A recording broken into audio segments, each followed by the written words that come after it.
Welcome back to my YouTube channel deep study and मैं आपका अपना कामरान नबासी। आज हम इस वीडियो के जो है वो सेकंड पार्ट पर हैं और हमने चैप्टर नंबर 3 स्टार्ट किया था लास्ट वीडियो के अंदर। आज हम चैप्टर नंबर 3 का पार्ट 2 जो है वो डिस्कस करने वाले हैं, जिसमें हम डिस्कस करेंगे AIIMS and principles of classification और इसके साथ साथ क्लासिफिकेशन की डेफिनेशन को भी देखते चलेंगे हम इस वीडियो में, और भी काफ़ी चीज़ें हम इंशाल्लाह डिस्कस करने वाले हैं।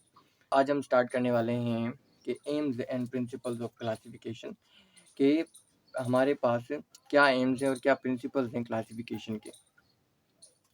ठीक है, तो सबसे पहले हम थोड़ा सा डिस्कस करते हैं कि क्लासिफिकेशन क्यों ज़रूरी है। क्लासिफिकेशन लफ्ज़ से आप समझते होंगे कि ऑर्गेनिजम्स को क्लासीफाई करना या अलग अलग से ग्रुपिंग करके रखना। उसकी डेफिनेशन पर भी मैं बताता हूँ, पर आपको पहले ये तो बता दूँ कि क्लासिफिकेशन ज़रूरी क्यों है। ये ज़रूरी है, कहते हैं कि necessary because of abundance of variety of life on earth. ये ज़रूरी है क्योंकि हमारे पास दुनिया में, ठीक है, दुनिया में ज़मीन पर बहुत से किस्म की ऑर्गेनिजम्स की वैरायटीज़ रहती हैं। यहाँ पर वैरायटीज़ का मतलब होता है डिफरेंट ऑर्गेनिजम्स, ठीक है, डिफरेंट ऑर्गेनिजम्स की वैरायटी, डिफरेंट ऑर्गेनिज्म की स्पीशीज़। सही है। अगर हम बात करें इसको थोड़ा ओपनली क्वांटिटिवली इसको थोड़ा बात करें कि there are currently 1.5 million species that have been described and have been given names. कहा जा रहा है कि अब तक 15 लाख स्पीशीज यानी अलग अलग नस्लें, जैसे हम ह्यूमन एक अलग नस्ल हैं, लाइक मंकीज एक अलग नस्ल हैं, लाइक पीजन एक अलग नस्ल है, स्पैरो एक अलग नस्ल है, इस तरह अलग अलग 15 लाख स्पीशीज को जो है ना वो आइडेंटिफाई भी कर लिया गया है और उनका नेम भी दे दिया गया है। पर कहा जाता है कि हमारे पास 10 मिलियन से भी ज़्यादा ऑर्गेनिजम्स मौजूद हैं, ठीक है, और इनमें से हमें सिर्फ अभी तक हम सिर्फ 1/3 के बारे में ही जान पाए हैं। लेकिन लाइक ऐसे कि अगर हमारे पास 3 हिस्से हैं ऑर्गेनिजम्स के, तो उसमें से सिर्फ हमें एक हिस्सा ही मालूम हुआ है, बाकी 2 हिस्से अब तक हम उनको आइडेंटिफाई नहीं कर सके, मालूम नहीं कर सके। यानी कि इतने ज़्यादा ऑर्गेनिजम्स मौजूद हैं, ठीक है, हमारी दुनिया के अंदर। तो जाहिर सी बात है, अगर और हर एक ऑर्गेनिज्म की अपनी प्रॉपर्टी होती है, हर एक ऑर्गेनिज्म दूसरे ऑर्गेनिज्म से अ काइंड ऑफ डिफरेंट होता है, ठीक है। ऑर्गेनिज्म में सिमिलरिटीज एंड डिसिमिलरिटीज होती हैं। अब उन सिमिलरिटीज डिसिमिलरिटीज के बेसिस पर ही हम उनको क्लासीफाई करते हैं, वो हम आगे चलकर डिस्कस कर रहे हैं। बस आप इतना समझ लीजिए कि डिफरेंट ऑर्गेनिजम्स हैं और वो तादाद में बहुत ज़्यादा हैं, जिनको पढ़ना हमारे लिए मुश्किल हो जाता है। और दूसरी बात, वो दिखने में और हर तरह से एक दूसरे से बहुत ज़्यादा अलग भी हैं, तो उन्हें पढ़ना हमारे लिए मुश्किल हो जाता है। उनको पढ़ने के लिए, आसान बनाने के लिए फिर हमने क्या किया, ऑर्गेनिजम्स को क्लासीफाई करना स्टार्ट किया उनकी सिमिलरिटीज़ और डिसिमिलरिटीज़ की बेसिस पर। अब क्लासिफिकेशन असल में होता क्या है, अगर इसको डेफिनेशन वाइज देखें, कहते हैं कि method in which we divide organisms into groups and sub groups. कि क्लासिफिकेशन एक ऐसा मेथड होता है जिसमें हम ऑर्गेनिजम्स को ग्रुप्स और सब ग्रुप्स में डिवाइड करते हैं, तकसीम करते हैं, ठीक है। अगर इसके एम्स की बात करें, क्लासिफिकेशन के एम की, मकासद की बात करें कि क्यों जो है वो इन्हें डिवाइड किया जाता है, तो वो हम बोल सकते हैं। उससे पहले हम ये डिस्कस करें कि टैक्सोनॉमी क्या है, सिस्टमेटिक्स क्या है, इनका जान लेना आपके लिए ज़रूरी है। और ये मैं आपको इस वजह से भी बता रहा हूँ क्योंकि आपकी 9th की बायोलॉजी की बुक के अंदर इंक्लूडेड है। भाई आप जान लें कि टैक्सोनॉमी एक साइंस की ब्रांच भी है, जिसके अंदर हम ऐसी टेक्निक्स के बारे में सीखते हैं जिसमें हम ऑर्गेनिजम्स को कोई भी नेम देते हैं। जैसे कोई भी ऑर्गेनिज्म है, उसको न्यू डिस्कवर किया गया है, तो उसको हम इस टैक्सोनॉमी ब्रांच की टेक्निक्स की हेल्प की मदद से उसको कोई भी नाम देते हैं और उसको क्लासिफाई भी करते हैं, यानी किसी एक ग्रुप में उसको शामिल करते हैं, ठीक है। इसके साथ साथ सिस्टमेटिक्स क्या है, कहते हैं कि ये भी एक किस्म की क्लासिफिकेशन है, लेकिन इसके अंदर हम उन ऑर्गेनिजम्स की इवोल्यूशनरी हिस्ट्री को भी देखते हैं, यानी कि इर्तका को भी देखते हैं उन ऑर्गेनिजम्स की। अब उसमें कैसे है कि लाइक हमें कहा जाता है कि स्पैरो है और पीजन है, ठीक है, वो दिखने में एक जैसे हैं कि दोनों के जो है जिस्म पर फेदर्स होते हैं और दोनों के 2 विंग्स होते हैं। तो देखा जाए तो इनमें काफ़ी हिसाब से सिमिलरिटी है, ठीक है। तो इनकी अगर इवोल्यूशनरी हिस्ट्री देखी जाए, पुरानी इनकी हिस्ट्री देखी जाए, तो ये माना जाता है, ये कहा जाता है कि इनके जो पेरेंट्स थे या इनके जो आबा अजदाद थे, ठीक है, वो सेम थे। पर इनमें क्या हुआ, आहिस्ता आहिस्ता चेंजेस आते गए और इनकी स्पीशी ही बहुत ज़्यादा मुख्तलिफ हो गई। तो इस तरह की जो स्टडी हम करेंगे इवोल्यूशनरी हिस्ट्री की, वो हम सिस्टमेटिक्स में करने वाले हैं, ठीक है। और टैक्सोनॉमी के अंदर हम ऑर्गेनिजम्स को नेम नेम कैसे दिया जाता है वो सीखते हैं, और ऑर्गेनिज्म को क्लासीफाई कैसे किया जाता है, उन टेक्निक्स को सीखते हैं। अब आते हैं मेन चीज़ पर। वो मेन चीज़ है कि क्या मकासद हैं, क्यों ऑर्गेनिजम्स को क्लासीफाई करना ज़रूरी है। अच्छा जी, तो हमारे जो एम्स ऑफ क्लासिफिकेशन है ना, हमारे पास जो मेन एम्स ऑफ क्लासिफिकेशन है, ऑर्गेनिजम्स को डिवाइड करना क्यों ज़रूरी है, क्या मकसद है उनको डिवाइड करने का, वो मकासद ये दो हैं हमारे पास। ठीक है, पहला है to determine similarities and dissimilarities among organisms to study them easily, कि ऑर्गेनिजम्स के दरमियान में उनके अंदर सिमिलरिटी मालूम करना और डिससिमिलरिटी मालूम करना, कि वो एक जैसे कैसे हैं और वो एक दूसरे से मुख्तलिफ कैसे हैं, ये चीज़ें मालूम करना। ठीक है, इसलिए उनको जो है ना वो किया जाता है, क्या किया जाता है, क्लासीफाई किया जाता है। जब ये उनकी चीज़ें मालूम हो जाएंगी उनके बारे में कि वो एक दूसरे से कैसे एक जैसे हैं और वो एक दूसरे के साथ कैसे मुख्तलिफ हैं, तो हम उनको क्या कर सकेंगे, उनको स्टडी कर सकेंगे आसान तरीके से। अगर हमने फिर उनकी किसी भी एक स्पीशीज़ को उठा के पढ़ लिया, तो हमें ये पता लग जाएगा कि उस जो है ना उस ग्रुप के अंदर मौजूद बाकी सारे ऑर्गेनिजम्स भी उस तरह के होने वाले हैं।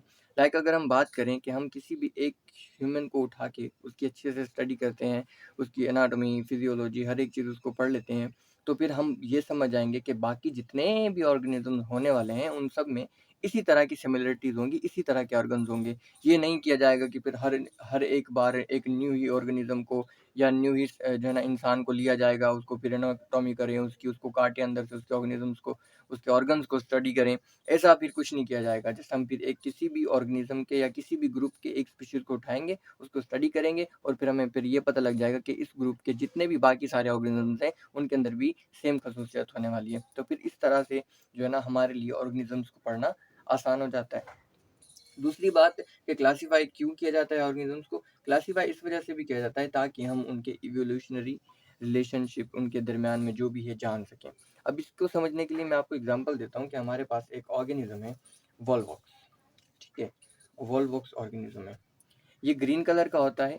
ठीक है, इसका जो कलर है वो ग्रीन होता है। ठीक है, ये फोटोसिंथेसिस अमल भी करता है, यानी कि अपना खाना खुद बनाता है। तो ये जो आपको प्रॉपर्टीज़ नज़र आ रही है ना, ये प्रॉपर्टीज़ जो है ना, और ये क्या है, इसके साथ साथ ये यूनिसेल्यूलर भी है। अच्छा, ये जो प्रॉपर्टीज़ है ना, ये प्रॉपर्टीज़ एक अलजी की होती हैं कि वो पानी में रहता है। ठीक है, ये भी पानी में रहता है, लिव इन फ्रेश वाटर। अलजी भी फ्रेश वाटर में होता है अक्सर करके, कि इसकी सारी की सारी जितनी भी प्रॉपर्टीज़ हैं वो अलजी से मैच खा रही हैं। कि अलजी का ग्रीन कलर होता है ताकि वो फोटोसिंथेसिस प्रोसेस करा सके, यानी अपना खाना खुद बना सके। अलजी भी यूनिसेल्यूलर है हमारे पास, तो ये भी हमारे पास क्या है, यूनिसेल्यूलर था। लिव इन फ्रेश वाटर, ये भी लिव इन फ्रेश वाटर। तो लेकिन यानी इसके जो इंसेस्टर्स हैं, इनके जो आबा अजदाद हैं, इनका पुराना इवोल्यूशनरी रिलेशनशिप जब हमने जाना तो हमें ये पता चला कि ये जो है इवॉल्व हुआ है, इसके अंदर इसने चेंजेस पैदा किए हैं जो है ना अपने एनवायरनमेंट के हिसाब से ज़िंदा रहने के लिए, सर्वाइव करने के लिए। और ये माना जाता है कि ये इसकी जो जो पॉलीफाइलेटिक जो इसके आबा अजदाद हैं, ये पॉलीफाइलेटिक जीनस है किसकी, ये पॉलीफाइलेटिक जीनस है हमारे पास किसकी, ग्रीन अलजी की। क्यों, क्योंकि ये भी दिखने में ग्रीन है। ठीक है, और ये भी अपना खाना खुद बनाता है, ये यूनिसेल्यूलर भी है। लेकिन अब अलजी ये होता है कि अलजी में कि अलजी जो है ना वो मोटाइल नहीं होते, अलजी एक जगह से दूसरी जगह मूव नहीं कर सकते खुद से। लेकिन इनके अंदर एक खास किस्म की खसूसियत पैदा हो गई, इवॉल्व हुए ये थोड़ा सा, कि इनके अंदर इन्होंने फ्लेजिला पैदा कर लिए, फ्लेजिला पैदा कर ली और अब ये मूवमेंट कर पा रहे हैं। तो इस तरह की ऑर्गेनिजम्स की पीछे की हिस्ट्री के बारे में पढ़ने को इवोल्यूशनरी रिलेशनशिप बोला जाता है, कि ये किससे रिलेट कर रहे हैं। जैसे हमने अगर वॉल्वॉक्स के बारे में पढ़ा, वॉल्वॉक्स एक माइक्रो ऑर्गेनिज्म है। ठीक है, तो वॉल्वॉक्स के बारे में पढ़ा कि इसकी जो पीछे की हिस्ट्री है ये किससे मैच खाती है, जो है ना ये ग्रीन अलजी से मैच खाती है। तो इसी तरह से इवोल्यूशनरी रिलेशनशिप जो है ना हम जानते हैं, और इसी जानने के लिए इसीलिए हम जो है ना क्लासिफिकेशन करते हैं ऑर्गेनिज्म की। ठीक है, तो ये दो चीज़ें होती हैं मेन, जिसकी वजह से हम जो है ना वो क्लासिफिकेशन करते हैं। अच्छा जी, तो हमने जो है ना पीछे एम्स भी डिस्कस कर लिए थे और हमने ये भी डिस्कस कर लिया था कि असल में बायोलॉजिकल क्लासिफिकेशन होता क्या है। अब हम आ जाते हैं कि प्रिंसिपल्स ऑफ बायोलॉजिकल क्लासिफिकेशन क्या होते हैं। क्या प्रिंसिपल ऑफ बायोलॉजिकल क्लासिफिकेशन का दूसरा नाम आप बेसिस ऑफ क्लासिफिकेशन भी कह सकते हो। और इसके साथ साथ हमने ये भी पढ़ा था कि ऑर्गेनिजम्स को अगर हम क्लासीफाई करना चाहते हैं, अलग अलग ग्रुप में जो है वो डिवाइड करना चाहते हैं, तो हम किस बेसिस पर करते हैं? उनकी सिमिलैरिटी, ठीक है, सिमिलैरिटी और डिसिमिलैरिटी की बेसिस पर हम ऑर्गेनिजम्स को सिमिलैरिटी और डिसिमिलैरिटी की बेसिस पर क्लासीफाई करते हैं। अब हम सवाल अब ये पैदा होता है कि ऑर्गेनिजम्स के अंदर सिमिलैरिटी क्या होती है, ठीक है। सबसे पहले ये देखते हैं, लाइक अगर हम देखें कि हमारे पास एक पिजन है, ठीक है, एक स्पैरो है, ठीक है, और एक इंसेक्ट, ठीक है। तो आप मुझे ये बताएं कि जो हमारा पिजन है यानी कबूतर जिसे हम बोलते हैं, वो इंसेक्ट्स के साथ ज़्यादा मिलता है या स्पैरो के साथ ज़्यादा मिलता है? ऑफ कोर्स आप लोग बोलेंगे कि ये स्पैरो के साथ ज़्यादा मिलता है, इंसेक्ट्स के साथ ज़्यादा नहीं मिलता। और सिमिलरिटी देखने का फ़ायदा हमें क्या मिलता है, और सिमिलरिटी देखने से हमें फ़ायदा ये पहुंचता है, ये हमें फ़ायदा मिलता है कि हम ये जान पाते हैं कि इन दोनों के जो अबाव अजदाद थे, इन दोनों के जो पेरेंट्स थे, इवोल्यूशनरी हिस्ट्री में पहले के वक्त में वो सेम रहे होंगे, ठीक है। इसके और इसके अबाव अजदाद या पेरेंट्स सेम नहीं रह सकते, इसके और इसके जो है ना वो पेरेंट्स सेम रहे होंगे पहले के दौर में, बहुत पहले के दौर में, ठीक है। तो फिर बाद में वक्त के चेंजेस के साथ साथ ये अलग एक स्पीशी बन गई और एक ये अलग स्पीशी बन गई, यानी कि ऑर्गेनिज्म में सिमिलरिटी देखने का हमें ये फायदा मिलता है, ठीक है। ऑर्गेनिज्म के अंदर हमें सिमिलरिटी देखने का क्या फायदा मिलता है कि हम उनके बारे में किस चीज के बारे में जान पाते हैं, उनकी इवोल्यूशनरी हिस्ट्री जान पाते हैं, इवोल्यूशनरी हिस्ट्री जान पाते हैं, ठीक है। हमें उनकी सिमिलरिटी देखकर ये पता लग जाता है कि उनकी इवोल्यूशनरी हिस्ट्री जो है वो सेम है। इसके बाद हम किन चीज़ों में सिमिलरिटी देखते हैं, क्वेश्चन पैदा होता है ये, ठीक है। हम ऑर्गेनिजम्स के अंदर सिमिलरिटी देखते हैं उनकी मार्फोलॉजी में, ठीक है, और उन लोगों की एनाटॉमी में।